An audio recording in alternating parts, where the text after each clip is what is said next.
Alright guys, today is January the 24th, 2018. This is 9th period and it's going to be page 10 in our binder. 10.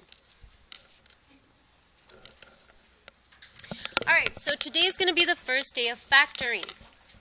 It says to factor a trinomial means to transform it to a product of two or more factors. Undo the multiplying. Factoring polynomials that are in the form of ax squared plus bx plus c can be broken up into specific cases. Okay, so it says the coefficient of a is 1. So meaning whatever's in front of the a squared has to be a 1 in order for these steps to work. And then, well, just so you know, this is the standard form. B would be the the coefficient of x, and c would be the number without any variables. So in order for these steps to work, the number in front of x squared has to be 1. Well, we know if there's nothing in front of the x, there's a 1. And today, all of our examples have just a 1 or nothing in front of it, which really is a 1. So these steps will work. Tomorrow, we'll learn a different way of factoring when we have a number greater than 1 in front of the x squared as our a. Alright, it says 2. Find the factors of the last term. So we're going to start with the last term. So this is where we start. And we're going to get the factors of 15. That means they're the numbers that will multiply to give me 15. 1 times 15 and 3 times 5. Thank you. Now, once we've listed all of our factors, we're going to choose a pair. We're going to choose a pair depending on the middle term. So it says, find the factors that add to get to the middle term. Now, I'm going to put add in quotations because sometimes it's subtracting. When we combine them, if one is positive and one is negative, really it's subtracting. In this case, 15 is positive, so they're going to add for sure to give me the middle number. The middle number is 8. So which of these two factors or pair of factors add to give me 8? 3 and 5. So those are going to be the factors that go inside the parentheses. X times x will give me x squared. 3 times 5 will give me 15. And then if they're both positive, then 3 plus 5 will give me 8. So last week you were given the binomials, and that's what we call them, and we were multiplying binomials. And when we combined like terms and multiplied, then we ended up with a trinomial. So let me just do that because that's how I can check my answer. X times x is x squared. X times 5, 5x. Then I move on to the 3. 3 times x, 3x. 3 times 5, 15. The middle two terms are like terms, so those combine. Bring down the x squared. Those combine to give me an 8x and bring down the 15. See how this is the same thing? So that's how you could check if you got them right. My answer is x plus 3 and x plus 5 multiplied. No, you don't have to do this. This is just if you want to check yourself. Also, you can also check yourself in the graph. You graph this and you graph your problem. They graph right on top of each other. Then that's the correct one. Let's do number 2. Again, we start with the last number. The factors of 20 are 1 and 20, 2 and 4 and 5. Okay, then we pick the pair. It's also a positive 20, so it's going to be adding. We pick the pair that adds to the middle term, 12. Which of these add to give me 12? 2 and 10. So those are my factors, x, 2, x, 10. Now be careful on the signs here. Over here it wasn't a problem because they were all positive. But here, the 20 is positive, but the 12 is negative. So I have to figure out what are going to be my signs, what do they have to be, so when I multiply them, I get a positive 10, but when I combine them or add them, I get a negative 12.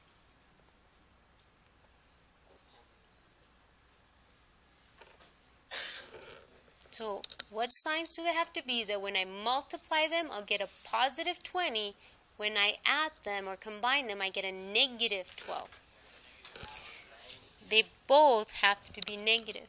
Why? Because a negative times a negative will give me a positive. And then when I combine these, that'll give me a negative 12. Okay? Questions?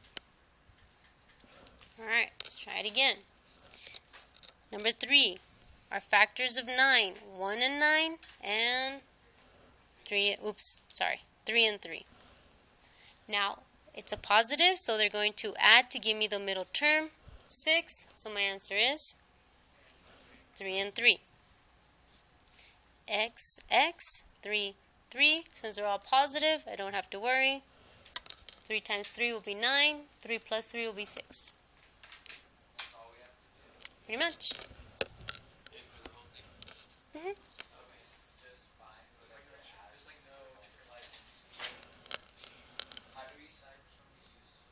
Okay, so look at this example. Look at number 3 and number 6. They're very similar. They both have a 9 at the end.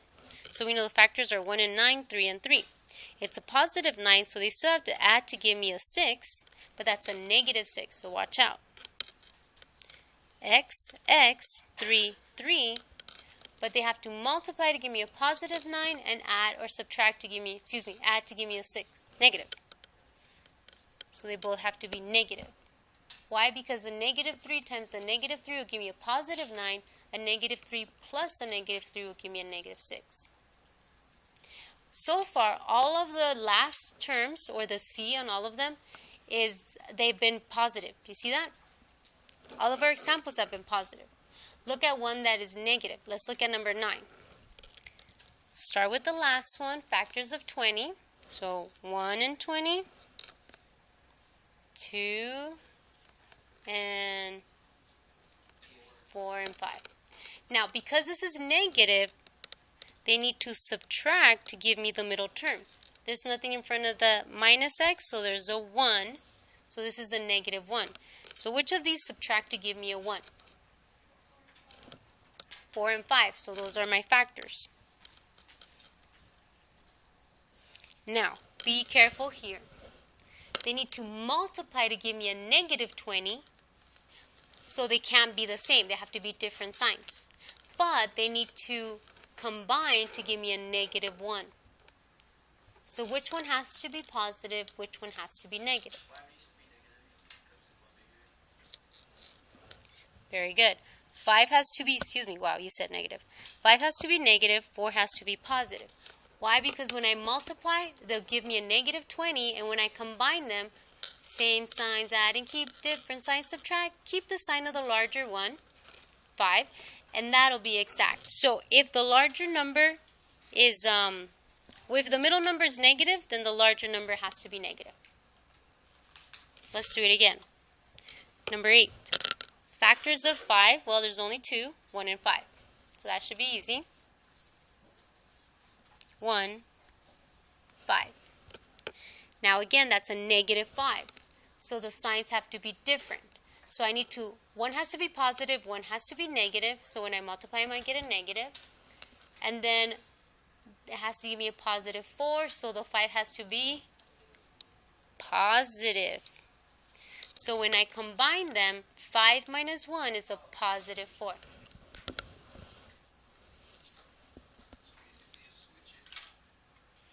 I don't understand what you mean by switch it.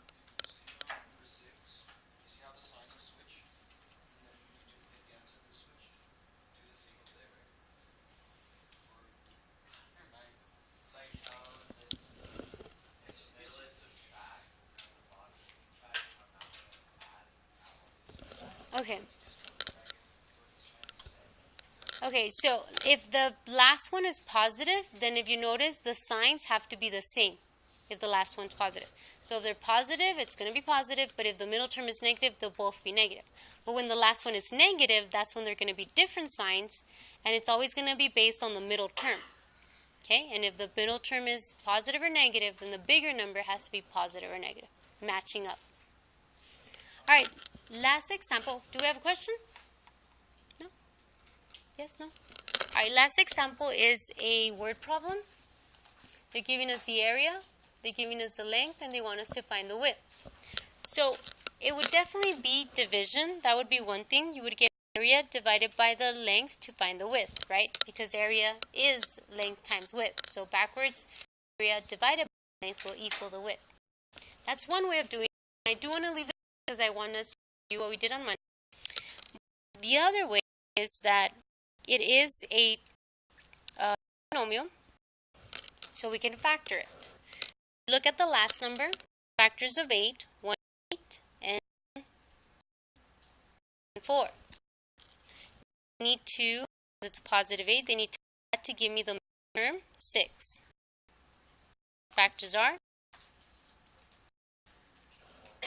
and 4. So 2 gets you 4. Now, we have to, they multiply to give me a positive, but they need to add to give me a negative, so the signs have to be negative. A negative 2 times a negative 4 is a positive 8. A negative 2 plus negative 4 is a negative 6. Remember, the last one is positive, then they're the same sign, depending on the middle term, what the middle term is. Okay, so my length is x minus 4, then my width must be x minus 2. So that's one way of finding the width. Another way, what we did on Monday, and this is just a little review, you would divide the area by length. So the area divided by length. We did on Monday. We want to get an x squared here, so these will cancel out. I know that x times x will give me x squared, so it needs to be an x up here. But if I put an x here, I also have to multiply the negative 4. So x times 4 is negative 4x. Then I take the difference. These, there's nothing different. They're the same, so that's a 0. And then here, I have x minus negative 4. When I have minus negative 4, I'm going to have to change to plus. So negative 6 plus 4 is 2x. On the 8. And then start again using this term and this one. When I multiply x, I get a negative 2x, negative 2. Negative 2 times is negative 2x. So I have that minus, so negative 2 minus 4, or negative 4 is positive 8. My answer is 0. This is my answer. Exactly the same thing. Both ways can get us the answer. That's what we did on Monday. This is what we're doing today, factoring. Alright guys, homework. Page 28. But listen, I only want you to do number 1 through 5 today. Do not turn when you're done, because you need to keep it. Tomorrow we're going to do 6 through 10. Today, 1 through 5. Alright, go ahead and workbooks. It's fine. I fell asleep.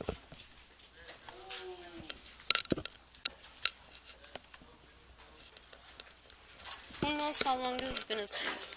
Oh, it's going to be glitchy.